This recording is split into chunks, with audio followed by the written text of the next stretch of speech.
Hello friends, welcome to smile talk paramedical channel. Friends ನೋಡಿ, ಇವತ್ತಿಗೆ GNM nursing board ವತಿಯಿಂದ online application ದಿನಾಂಕ ಏನು ಕೊಟ್ಟಿದ್ರು 20/5/2026 ಅಂತ ಹೇಳಿ ಇವತ್ತಿಗೆ ಕ್ಲೋಸ್ ಆಗಿತ್ರಿ. PUC ಮೇಲೆ ಜಿಎನ್ಎಂ ನರ್ಸಿಂಗ್ 2026ನೇ ಸಾಲಿನ ಗೌರ್ಮೆಂಟ್ ಅಪ್ಲಿಕೇಶನ್ಸ್ ಕಂಪ್ಲೀಟ್ ಆಗಿ ಇವತ್ತಿಗೆ ರಾತ್ರಿ 11:15 ನಂತರ ಕ್ಲೋಸ್ ಆಗಿಬಿಡುತ್ತೆ. ಯಾರೆಲ್ಲ ಅಪ್ಲಿಕೇಶನ್ ಹಾಕಿಲ್ಲ ಈಗಲೇ ಹೋಗ್ರಿ ಅಪ್ಲಿಕೇಶನ್ ಸಬ್ಮಿಟ್ ಮಾಡ್ರಿ. ಆಮೇಲೆ ಅಪ್ಲಿಕೇಶನ್ ಹಾಕಿದವರು ಏನಾದರೂ ಮಿಸ್ಟೇಕ್ಗಳು ಇದ್ದಲ್ಲಿ, ತಪ್ಪುಗಳನ್ನು ಮಾಡಿದ್ದಲ್ಲಿ ತಿದ್ದುಪಡಿ ಮಾಡ್ಕೋಬೇಕಿತ್ತು, ವೇಟ್ ಮಾಡ್ರಿ. ಎಡಿಟ್ ಮಾಡ್ಕೊಳ್ಳಿಕ್ಕೆ ಲಿಂಕ್ ಅನ್ನ ಕೊಡ್ತಾರೆ. ಎಡಿಟ್ ಮಾಡ್ಕೊಳ್ಳಿಕ್ಕೆ ಲಿಂಕ್ ಅನ್ನ ಕೊಡ್ತಾರೆ, ಅಲ್ಲಿ ತನಕ ಕಾಯಬೇಕು.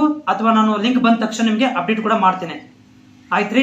ಆಮೇಲೆ ಅಪ್ಲಿಕೇಶನ್ ಹಾಕಿದ ಮೇಲೆ ಸೆಲೆಕ್ಷನ್ ಲಿಸ್ಟ್ ಯಾವಾಗ ಆಗುತ್ತೆ, ಯಾವಾಗ ಬಿಡ್ತಾರೆ ಸೆಲೆಕ್ಷನ್ ಲಿಸ್ಟ್ ಅಂತ ಕೇಳ್ತಾ ಇದ್ರೆ, ಸೆಲೆಕ್ಷನ್ ಲಿಸ್ಟ್ ಅನ್ನ ಬಿಡುದಿಲ್ರಿ. ಮೊದಲಿಗೆ ಏನ್ ಮಾಡ್ತಾರೆ ಅಂತಂದ್ರೆ, ಈಗ ರ್ಯಾಂಕ್ ಲಿಸ್ಟ್ ಗಳನ್ನು ಕೊಡ್ತಾರೆ, ಆಪ್ಷನ್ ಎಂಟ್ರಿ ಲಿಂಕ್ ಅನ್ನು ಕೊಡ್ತಾರೆ, ಕಾಲೇಜ್ ಆಯ್ಕೆ ಮಾಡ್ಕೊಳ್ಳಿಕ್ಕೆ ನಿಮ್ಗೆ ಕೊಡ್ತಾರೆ, ಕಾಯ್ಬೇಕು. ರ್ಯಾಂಕ್ ನಂಬರ್ ಬರೋ ತನಕ ಕಾಯ್ಬೇಕು. ಆಯ್ಕೆ ಮಾಡ್ಕೊಳ್ಳಿಕ್ಕೆ ಲಿಂಕ್ ಕೊಡ್ತಾರೆ, ಲಿಂಕ್ ಸಲುವಾಗಿ ಕಾಯ್ಬೇಕು. ಲಿಂಕ್ ಬಂದ ತಕ್ಷಣ ನಿಮಗೆ ಕಾಲೇಜುಗಳನ್ನ ನೀವೇ ಸೇರಿಸಬೇಕು, ಸೇರಿಸಿ ಸಬ್ಮಿಟ್ ಮಾಡಬೇಕು.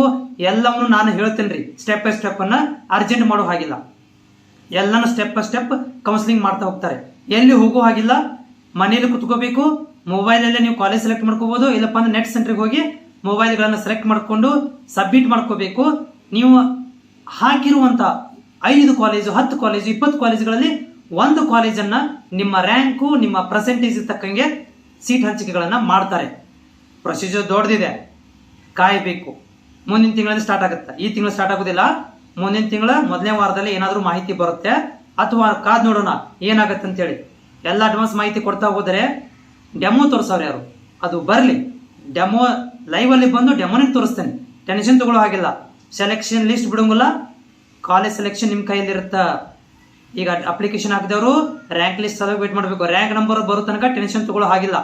ರ್ಯಾಂಕ್ ನಂಬರ್ ಬಂದ ಮೇಲೆ ಮುಂದೆ ಏನು ಮಾಡ್ಬೇಕಂತ ನಾ ಹೇಳ್ತೇನೆ, ಅರ್ಜೆಂಟ್ ಮಾಡೋ ಹಾಗಿಲ್ಲ.